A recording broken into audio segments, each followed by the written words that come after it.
إن الحمد لله نحمده ونستعينه ونستهديه ونعوذ بالله من شرور أنفسنا ومن سيئات أعمالنا. أشهد أن لا إله إلا الله وحده لا شريك له، وأشهد أن محمدًا عبده ورسوله. اللهم صل على محمد وعلى آل محمد كما صليت على إبراهيم وعلى آل إبراهيم في العالمين إنك حميد مجيد. أيها الناس، أوصيكم ونفسي أولاً بتقوى الله وطاعته وكثرة مخافته ولزوم أوامره واجتناب عما نهى عنه الله.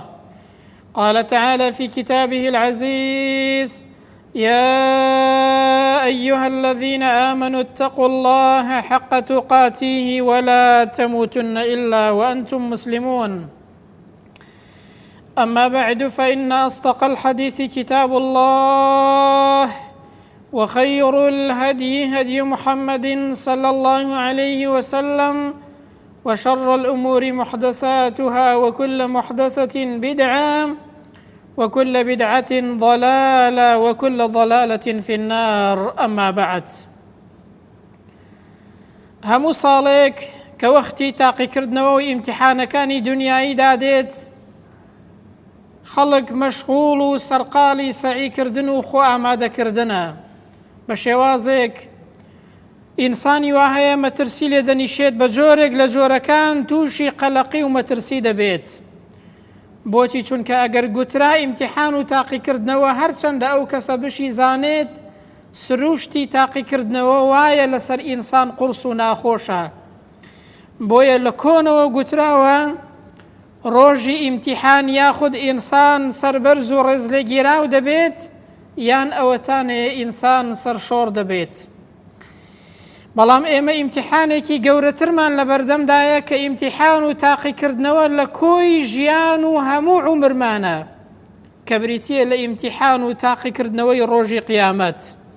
ئەو تاقیکردنەوەیەش لەگەڵ تاقیکردنەوە دنیاییەکان لە چەند ڕوویەکەوە جیاوازیەکی زۆر گەورەی هەیە. بۆیە بە کورتی دەڵێن جیاوازی نێوان ئیمتیحانی دنیا و ئیمتیحانی دوا ڕۆژ لە چەند خاڵێکدا. یەکەمیان جیاوازی لە ڕووی بابەتەوە. ئیمتیحانی دنیایی لە بابەتێکی دیاریکراوە، لە کتابێکی دیاریکراوە، بەڵکو لە چەند وەرەقەیەکی دیاریکراوە. جاری وهەیە مەلزەمەیە کە لە مەلزەمەکەش هەمووی داخل نییە و چەند شتێکی لێتەرکە. بەڵام ئیمتیحانی دوا ڕۆژ لە کتابێکە کە لا یغادر صغیرة ولا كبیرة إلا أحصاها. لە دەشتی مەحشەر ئەو کتابەی کە ئینسانی لەسەر محاسبە دەکرێت، گچکە و گەورەی ئینسانی تۆمار کردەوە و ئینسان لەسەری محاسبە دەکرێت. بۆیە تاوانباران لەو ڕۆژەیەدا دەڵێن: ويقولون يا ويلتنا ما لهذا الكتاب. ئەی هاوار، ئەو کتابەت چییە؟ لا يغادر صغيرة ولا كبيرة إلا أحصاها. گەورە و گچکەی لەسەر ئینسان تۆمار کردووە و ژماردوویەتی زۆر بە وردی هەموو ژیانی ئینسانی تۆمار کردووە. هەر کارێک کە ئینسان کردوێتی، هەر قسەیەک کە ئینسان کردوێتی، بەڵکو هەر هەنگاوێک کە ئینسان ناویەتی، ئەلەو کتابێدا تۆمار دەکرێت و لە ڕۆژی قیامەتە ئینسانی لەسەر محاسبە دەکرێت. دووهەم، ئیمتیحانی دنیایی و پرسیارەکانی دنیایی لە ڕووی پرسیارەوە، پرسیارەکان دیاریکراون لە دنیادا، لە بابەتێکی دیاریکراودا، چەند پرسیارێکی دیاریکراو لە کتاب و بابەتێکی دیاریکراوە لە هەموو شتێکدا نییە. بەڵام ئیمتیحانی دوا ڕۆژ لە کۆی ژیانی ئینسانە، لە هەموو عمری ئینسان پرسیار دەکرێت، تاقیکردنەوەیە، ئینسان محاسبە دەکرێت. بەڵکو لەسەر بیر و باوەڕ ئینسان پرسیاری لێ دەکرێت، چ بیر و باوەڕێکت هەڵبژاردووە. لەسەر ئەو قسانەی کە ئینسان دەیکات لە ڕۆژی قیامەتدا پرسیاری لێ دەکرێت. لەسەر ئەو کردەوانە و هەنگاوانەی کە ئینسان دەینێ لە دنیادا، لە ڕۆژی قیامەتدا ئینسان پرسیاری لەسەر دەکرێت. بەڵکو خوای پەروەردگار بە نیازی دڵی ئینسانیش ئاگادارە. وما تخفي الصدور، تەنها خوای پەروەردگار پێی ئاگادارە. بەڵکو لە نیەتی ئینسانیش پرسیار دەکرێت. جاری وهەیە ئینسان کارێک دەکات، لەگەڵ کەسێکدا قسەیەک دەکات، هەنگاوێک دەنێت، ئەو کەسە زاهیرەکەت دەبینێت بەڵام ناخت نابینێ و بەنیازی ناودڵت ئاگادار نییە. بەڵام خوای پەروەردگار وەما توخفی الصدور بەوەی کە لە ناو دڵ و دەرونی ئینسانیشدا هەیە خوای پەروەردگار پێی ئاگادارە. بۆیە خوای پەروەردگار دەفەرمێت فەوەڕەبیکە لەنەسئەلەنەهم ئەجمەعین. سوێن بە پەروەردگاری تۆ ئەی محەممەد صلی الله عليه وسلم، پرسیار لە هەر هەمویان دەکرێت و لە هەموو ژیانی ئینسان پرسیار دەکرێت عەمما کانوا یعملون، لەوەی کە ئینسان کردوویەتی پرسیاری لەسەر دەکرێت و لە کۆی ژیانی ئینسان پرسیار دەکرێت. بەڵکو دەفەرمێ وەقیفوهم ئینەهم مەسئولون، بیان وەستێنن پرسیاریان لێ بکەن چونکە ئەوانە پرسیار لێکراون و هەروەها بەرپرسیارن.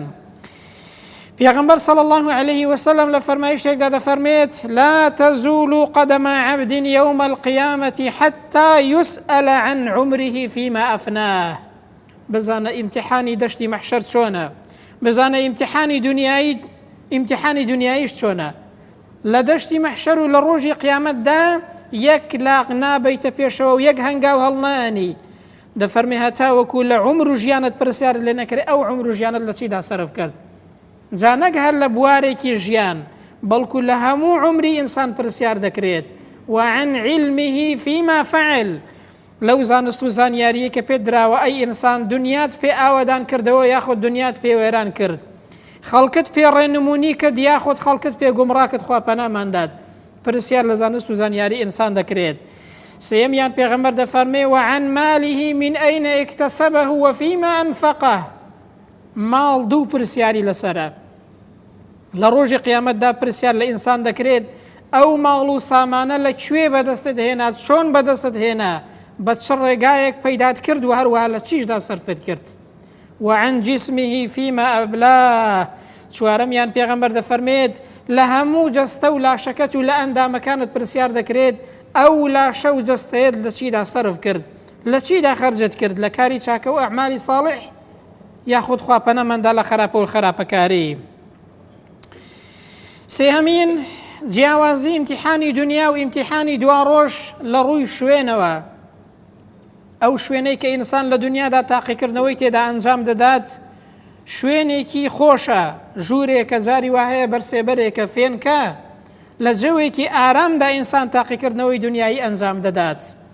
بەڵام تاقیکردنەوەی دوا ڕۆژ بزانە ئەی ئینسان لە دەشتی مەحشەر لەبەر هەتاو لە ناخۆشی و ناڕەحەتیدایە، لە جەوێکی زۆر ترسناکدایە. بەڵکو ئینسان ئەگەر تاوانبار بێ زیاتریش دەترسێت. يوم تبدل الأرض غير الأرض والسماوات. أو أرز آسمانا نییە کە ئینسان لە ڕۆژی قیامەتدا لەسەری محاسبە دەکرێت و لێ پرسینەوەی لەسەردا دەکرێت، بەڵکو ئەو ڕۆژە ڕۆژێکە خوای گەورە دەفەرمێ يوم يجعل الولدان شيبا. بزانە ئەی ئینسان وەریا بەرەوە، خوای گەورە دەفەرمێ ناخۆشی و ناڕەحەتی تاقیکردنەوەی ئەو ڕۆژە و دەشتی مەحشەر منداڵ لە تاوی ناخۆشی و ناڕەحەتیدا سەری سپی دەبێت. ئەوەندە ناخۆش و ناڕەحەت و ترسناکە منداڵ لە ترسی ئەو تاقیکردنەوە ئەو ڕۆژەیەدا سەری سپی دەبێت، واتە لە ئەو پەڕی ناخۆشی و ترسناکی و ناخۆشی و ناڕەحەتیدایە. دایکمان عائیشە بۆمان دەگەڕێتەوە ڕەزا و ڕەحمەتی خوای پەروەردگاری لێ بێت، دەفەرمێ پێغەمبەر فەرمووی صلی الله عليه وسلم لە دەشتی مەحشەردا کاتێک کە ئینسانەکان حەشر دەکرێن، محاسبە و تاقیکردنەوە دەکرێن، فەرمووی بە ڕووتی و بە خەتەنە نەکراوی لەو ڕۆژەیەدا حەشر دەکرێن. جادایکمان عائیشە فەرمووی ئەی پێغەمبەری خوای صلی الله عليه وسلم الرجال والنساء ينظر بعضهم إلى بعض. ئەی پێغەمبەری خوای ئەدی لەو ڕۆژەیەدا کە ئینسان بە ڕووتی و خەتەنە نەکراوی حەشر دەکرێت، ئینسانەکان تەماشای یەکدیکە ناکەن، ئافرەت و پیا و تەماشای یەکدیکە ناکەن لەو ڕۆژەیەدا. پێغەمبەر فەرمووی صلی الله عليه وسلم ئەی عائیشە بەڕاستی ڕۆژەکە ئەوەندە سەختە، کارەکە ئەوەندە گەورەیە، ئینسان نایپڕژێتە سەر ئەوەی کە تەماشای یەکتری بکات، بەڵکو فەرمووی کارەکە زۆر لەوە گەورەترە کە ئینسان تەماشای عەوڕەتی یەکتری بکات و تەماشای یەکتری بکات. واتە ئەوەندە ناخۆش و ناڕەحەتە ئەو ڕۆژەیە ئینسان تەنانەت مەجالی ئەوەی نییە تەماشای یەکتریش کات. ئەوە تاقیکردنەوەی دوا ڕۆژە، ئەو تاقیکردنەوەیەمان لە بەردەمدایە. ئەگەر ئینسان خۆی بۆ ئامادە نەکا و کەم تەرخەم بێت بەڕاستی لەو ڕۆژەیەدا لێی دەقەومێت. بۆیە خوای گەورە دەفەرمێت وترى الناس سكارى وما هم بسكارى. ئەتۆ خەڵکی دەبینی لەو ڕۆژەیەدا وەکو سەرخۆشیان لێ دێت. چۆن ئینسانی سەرخۆش هەر جارە و بەلایەکدا دەڕوات، هەر جارە و قسەیەک دەکا ئاگای لە حاڵی خۆی نییە. دەفەرمێ لەو ڕۆژەیەدا کە ئیمتیحانی دەشتی مەحشەر و ڕۆژی قیامەتە ئینسانەکان وەکو سەرخۆشیان لێ دێ بەڵام سەرخۆشیش نین. ئەدی چییە کارەکە؟ خوای گەورە دەفەرمێت ولكن عذاب الله شديد. بەڵام بزانن ئەی ئینسانەکان سزای خوای پەروەردگار زۆر بەئێش و ئازارە، زۆر ناڕەحەتە. ئەو ڕۆژە زۆر سەختە برم، لەو دنیاەدا توێشت نەبێت، کار و کردەوەت نەبێت، لەو دنیادا هەوڵ نەدەی کەمتەر خەمبی، سزای خوای پەروەردگار لەو ڕۆژێدا زۆر قورسە و ئینسان تووشی ناخۆشی و ناڕەحەتی دەبێت. چوارەم جیاوازی لە ڕووی ئەو کەسەی کە بەسەرتەوە چاودێرە. ئیمتیحانی دنیایی کەسێک بەسەرتەوە چاودێرە کە ئینسانێکی وەکو تۆیە، کە مامۆستایە کە چاودێرە بەسەرتەوە ئەویش ئینسانێکە، جاری وهەیە تەماشای شوێنێک دەکات لەلایەکی دیکە بێ ئاگا دەبێت، جاری وهەیە شتێکی لەبیر دەچێت، جاری وهەیە ناتوانی وەکو پێوی چاودێری هەموو قاعی ئیمتیحان بکات. بەڵام ئیمتیحانی دوا ڕۆژ لە بەردەمی پەروەردگاردای ئەو ڕۆژەیە. لا يضل ربي ولا ينسى. ئەو پەروەردگارەی کە هیچ شتێکی لێون نابێ و هیچ شتێکی لەبیر ناکات. ئینسان ناتوانێت دەرچێت لە بەردەمی خوای پەروەردگار و لە دەستی خدای پەروەردگار لە ڕۆژێکدای لە بەردەمی کەسێکدای مەجالی دەرچوونت نییە. خوای پەروەردگار هیچی لێون نابێ و ورد و درشتی ژیانی ئینسان محاسبەی لەسەر دەکرێت. ئەنجا پێنجەمیان جیاوازی ئیمتیحانی دنیا و دوا ڕۆژ لە ڕووی بەدەست هێنانی نەجاحەت و دەرچوونەوە. ئیمتیحانی دنیاییش جاری وهەیە ئینسان پلەیەکی باش دێنێت، جاری وهەیە زۆر باشە دێنێت، جاری وهەیە مامناوەندێک دێنێت، جاری وهەیە پەسەند، جاری وهەیە ئیمتیاز دێنێت. ئیمتیحانی دوا ڕۆژیش بە هەمان شێوازە بەڕێزان. ئینسانی وهەیە پلەی زۆر بەرز بەدەست دێنێت لە ڕۆژی قیامەت، ئینسانی واش هەیە پلەی نزمترە. بۆیە پێغەمبەر دەفەرمێ صلی الله عليه وسلم في الجنة 100 درجة. لە بەهەشتدا 100 پلە هەیە. ئەنجا ما بين كل درجتين كما بين السماء والأرض. نێوانی هەر طبقەیەکی ئەو بەهەشتەیە، هەر پلەیەکی ئەو بەهەشتە بەقەد ئەرز و ئاسمان لە یەک دوورە. بەهەشت 100 پلەی هەیە، هەموو یەک شوێن نییە بڵێ کە چوومە بەهەشتەوە تەواو، بەڵکو پێغەمبەر دەفەرمێ 100 پلەی هەیە، هەر پلەیەکی بەقەد ئەرز و ئاسمانەکان لە یەکتری دوورە. ئەنجا دەفەرمێ والفیردەوس ئەعلاها دەڕەجە. فیردەوس بەرزترین شوێنی بەهەشت و پلەی بەهەشتە کە لە لای عەرشی خوای پەروەردگارە. ڕووبارەکانی بەهەشت لەوێوە دەردەچن. بۆیە پێغەمبەر دەفەرمێ فإذا سألتم الله فسألوه الفردوس. ئەگەر داواتان لە خوای پەروەردگار کرد داوای ئەو فیردەوسە بکەن. با کار و کردەوەکانیشتان لە قەدەر داوایەکەتان بێت، واتە خۆتان گورجکەن و هەروەها خۆتان چالاکن، کاری زۆر ئەنجام بدەن، داوای شتی گەورە و شوێنی چاک لە خوای پەروەردگار بکەن. ئەگەر داواتان کرد با ئەو داوایەتان لە خوای پەروەردگار فیردەوس بێ، خوای گەورە بمانگەڕی لەو جۆرە کەسانە. شەشەمیان جیاوازی لە ڕووی کەوتنەوە. ئەگەر ئینسان لە ئیمتیحانێکی دنیاییدا بکەوێت دەرفەتی ساڵێکی لە کیس دەچێت یان لە بابەتێکدا دەکەوێت، هەموو ژیان و عمرەکەی ناڕوات. ئیمتیحانی دنیایی وایە دەرفەتی 1 ساڵە لەدەست دەچێت، یاخود لە مەرحەلەیەکت لە کیس دەچێت، دەرجەیەکت لە کیس دەچێت. بەڵام ئەگەر خوا نەخواستە ئینسان لە ئیمتیحانی دوا ڕۆژ بکەوێت هەموو عمر و ژیانی دەڕوات، بەڵکو هەموو دەرفەتی نەماوە، هەموو عمر و ژیانەکەی بەزەیا دەڕوات. جارێکی دیکە مەجالی گەڕانەوەی نییە.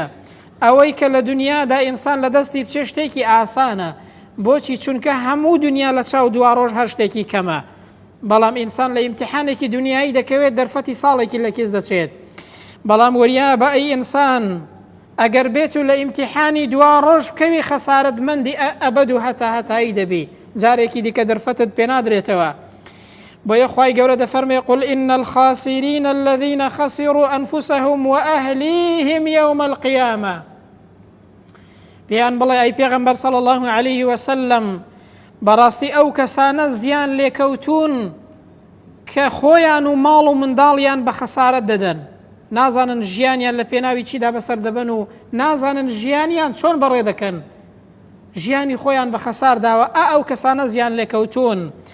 جا خوای گەورە دەفەرمێ ئەلا ذلك هو الخسران المبین، بزانە ئەی ئینسان ئەوە بەڕاستی زیان لێکەوتنە و خەسارەت مندیەکی ڕوون و ئاشکرایە.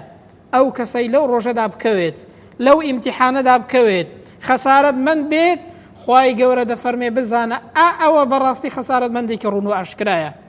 خوا پەنامەندە ئینسان لەو ئیمتیحانە بکەوێت بەڕاستی خەسارەت مند دەبێت، بەڕاستی هەتایە جارێکی دیکە دەرفەتی پێ نادرێتەوە. وەکو ئیمتیحانێکی دنیایی نییە برام ساڵێکت لە کێس بچێ و مەرحەلەیەک بڕوات دوایی بتوانی دانیشیەوە، بەڵکو لە ئیمتیحانی دوا ڕۆژ بکەوی جارێکی دیکە دەرفەت نابینیەوە. وریابە ئەی ئینسان. حوتەمیان جیاوازی ئیمتیحان و تاقیکردنەوەی دنیایی و قیامەت لە ڕووی تەعویزەوە.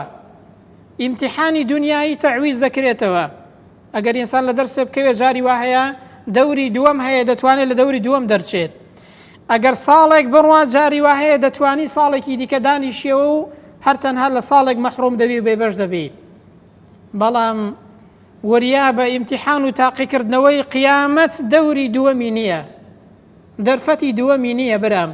یەک جارە لەو ئیمتیحانە بکەوی تا هەتایە دەرفەت نابینیەوە و خەسارەت مند دەبی. خوا پەنامەندات. ئیمتیحانی دنیایی بەڵکو هەموو دنیا قەرەبوو دەکرێتەوە، بەڵام قیامەت قەرەبوو ناکرێتەوە. وریابە ئەی ئینسان لەو ڕۆژەیەدا بکەوی خەسارەت مند دەبی. بۆیە خوای گەورە دیمەنی ئەو کەسانەمان بۆ باز دەکات. حتى إذا جاء أحدهم الموت، تاوەکو ئینسان مردنی دەگاتە سەرێ و مردنی لێ نێزێک دەبێتەوە، وەختی مردنی دێت تەوبە ناکا و ناگەڕێتەوە، کار و کردەوەی باش ناکات، نازانێت چاکە چییە و حەڵاڵ چییە. ئەگەر مردنی گەیشتە سەرێ خوای گەورە وێنەی ژیانی ئەو کەسانەمان بۆ دەکات و قسەی ئەو کەسانەمان بۆ باز دەکات. قال رب ارجعون، دەڵێ ئەی خوای پەروەردگار بمگێڕەوە بۆ دنیا، بۆچی لەعلی ئەعمل صالحا، بەخوا ئەوجە کردەوەی چاک دەکەم. ئەی لە هەموو ژیانتدا لە دەرفەتی ژیانتدا کەوتی، کردەوەی باشت نەکرد و ئەعمالی ساڵحت نەکرد و بە چاکت نەزانی، ئەو کاتە کە مردنت گەیشتە سەر بەخوا بشگەڕێەوە بۆ دنیا، هەمان ئینسان دەبێ و هەمان کار و کردەوەت دەبێت. قال رب ارجعوني لعلي أعمل صالحا، أو كسانا دلين أي خواي جورا بمان جروا بو دنيا بو أوي كارو كردوي باش بكين واني كدا كون لو تاقي كردنويا. بلام خواي پروردگار دفرمي كلا، نخير إنسان ونزاني دقرية ودنيا ودرفتت بيدا دريتوا، تنها يك جارة بكوي تعويز ناكريتوا، أو جارة بكوي خسارة من دبي هتا يا خوا بنا من دات. كلا إنها كلمة هو قائلها ومن ورائهم برزخ إلى يوم يبعثون. بزانا أجر مردي جياني برزخ هيا هتاوكو روجي هستانو روجي حشر لنا وقورج دا سزادة دري خوا بنا ماندات.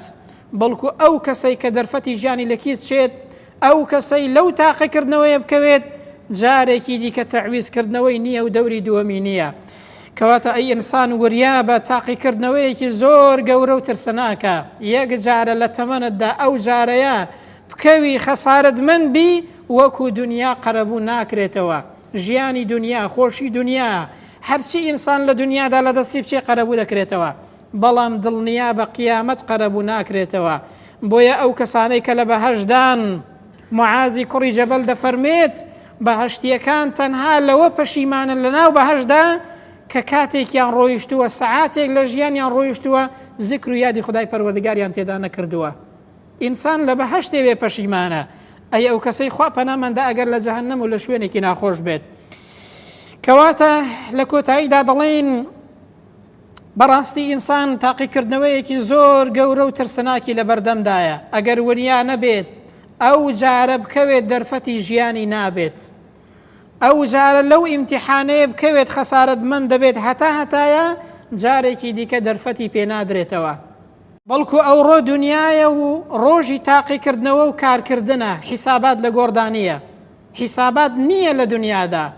بەڵام بەیانی قیامەتە وریابە ئەی ئینسان ڕۆژی لێپرسینەوە حیساباتە کار و کردەوە نییە ئەوڕۆ ڕۆژی کار و کردەوەیە بەیانی ڕۆژی لێپرسینەوەیە وریابە لە ڕۆژی کارکردندا دەوێت کار بکەیت دەنا دوایی نەپەشیمانی دادت دەدات و بەکەڵکت دێت و نەدەتوانی جارێکی دیکە بگەڕێەوە بۆ دنیا بەرام لە دنیادا وریابە ئەوڕۆ ڕۆژی کارکردنە ڕۆژی پڕکردنەوەی دەفتەری ئەعمالتە لە ڕۆژی قیامەتدا ڕۆژی وەرگرتنەوەیەتی ئەوڕۆ ڕۆژی کار و کردەوە و تاقیکردنەوەیە حیسابات نییە بەڵام بەیانی وریابە ڕۆژی تاقیکردنەوەی و ڕۆژی قیامەتە ڕۆژی لێپرسینەوەی و ورد و درشت لێ دەپرسرێتەوە هیچ جۆرە کار و کردەوەیەک لە گۆڕێدا نییە.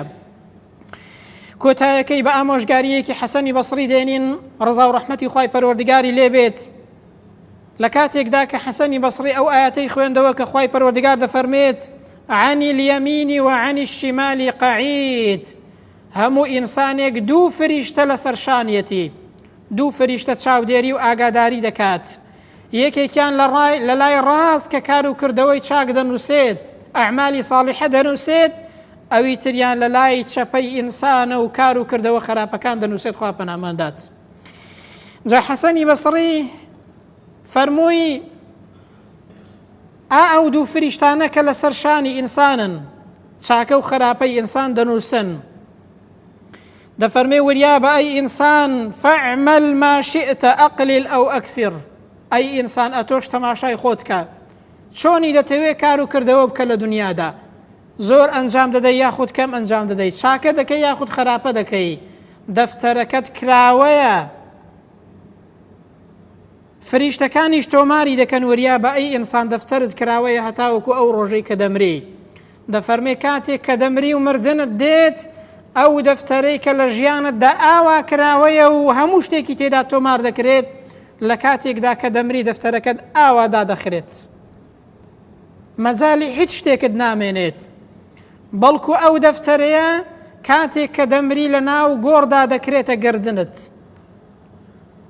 دەفتەرەکە قەپات دەکرێت وەدا دەکرێتە گردنی ئینسان لە ناو گۆڕدا هەتاوەکو ئینسان زیندوو دەکرێتەوە ڕۆژی قیامەت ئەو دەفتەرە لە گردنی ئینساندایە جا ڕۆژێکیش کە ئینسان زیندوو دەکرێتەوە ئەو دەفتەرە لە گردنیدایە و ئەو دەفتەرەی ئەعمالەکانی وەردەگرێتەوە لە دەشتی مەحشەر یان ئەوەتانەیە بەدەستی ڕاست خوابمان گەڕێ لەو کەسانە یان ئەوەتانەیە بەدەستی چەپ وەری دەگرێتەوە ڕاستیب دەبێت دەکەوێت لە ئیمتیحانەکە خوا پەناماندات.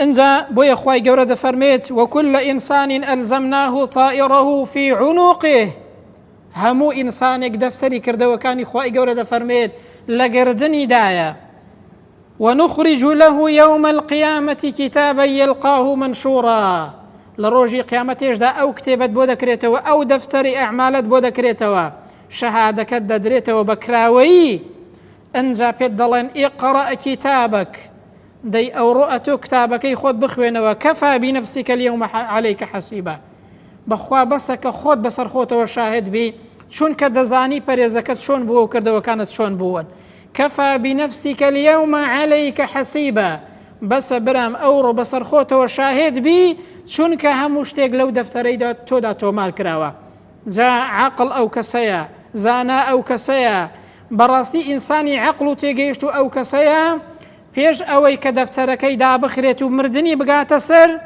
أو دفتري پردكاتا ولا كاري چاكا بوچي چونك أو دفتريا هموشتيكي إنساني تدا تومار دكريت أو شهادەیەکە لە ڕۆژی قیامەتدا دەدرێتەوە لە ناو گۆڕدا لە گردنتە وریابەکە زیندوش بێەوە لە دەشتی مەحشەر ئەو دەفتەرە دەدرێتەوە دەستت ئەو کەسە بەختەوەرە ئەو کەسە براوەیە سەربەرزە کە دەفتەرەکەی پڕ دەکاتەوە بەکاری چاکە و ئەعمالی ساڵحە پێش ئەوەی کە دەفتەرەکەی دابخرێت عەقڵ و تێگەیشت و ئەو کەسەیە دەرفەتی ژیان لە کیز نادات چونکە یەک جارە ئینسان ئەو دەرفەتە لە کیز بدات لەو ئیمتیحانە بکەوێت تازە خەسارەتمەندی ئەبەدی دەبێت و جارێکی دیکە ناگەڕێتەوە بۆ دنیا. دوعا دەکەین و دەپاڕین و دەڵێن یا ڕەبی خۆیان بۆ خاتری ناوە جوان و سیفەتە بەرزەکانی خۆتکەی وامان لێ بکەی کە لە ئیمتیحانی دوا ڕۆژدا نەکەوین دەرفەتی ئەو ژیانەمان لە کیز نەچێت لەو ئیمتیحانە براوە بین دەفتەری ئەعمالمان بەدەستی ڕاست وەر بگرینەوە لەو کەسانە بین پێش ئەوەی کە دەفتەرەکەمان دابخرێت بەکار و کردەوەی باش و ئەعمالی ساڵحە پڕیکەینەوە بۆ ئەوەی لە ڕۆژی قیامەتێدا سەربەرز بین. یا ڕەبی خوایە گیان بمان گەڕی لەو زۆرە کەسانەی کە دەرفەتی ژیانیان لە کیز نادەن، لە ئیمتیحانی دوا ڕۆژدا ناجیح دەبن، دەفتەری کە دەوەکانیان بەدەستی ڕاز وەردەگرنەوە. یا ڕەبی خوایە گیان بمان گەڕی لەو بەندانەی کە بە پێی ڕەزامەندی تۆ هەنگاو دەنێن لەو دنیادا. یا ڕەبی خوایە گیان بە ئیمانەوە بمان ژێنی، یا ڕەبی خوایە بە ئیمانەوە بمان برێنی، یا ڕەبی خوایە گیان لەسەر ئیمان و ئیسلامەتیش زیندومان کەیەوە، وەختێک کە زیندوو دەکرێنەوە بە خۆشحاڵیەوە زیندوو بکرێنەوە و لەو ئیمتیحانەی دوا ڕۆژ و دەشتی مەحشەر نەجاحەت و سەرفرازی بەدەست بێنین. یا ڕەبی خوایە گیان ئەتۆش سەرفرازی دنیا و دوا ڕۆژمان کەی و عاقبەت خێرمان کەی. آمين. أقول قولي هذا وأستغفر الله لي ولكم، وبعد أعوذ بالله من الشيطان الرجيم. ربنا آتنا في الدنيا حسنة وفي الآخرة حسنة وقنا عذاب النار. اللهم آمين.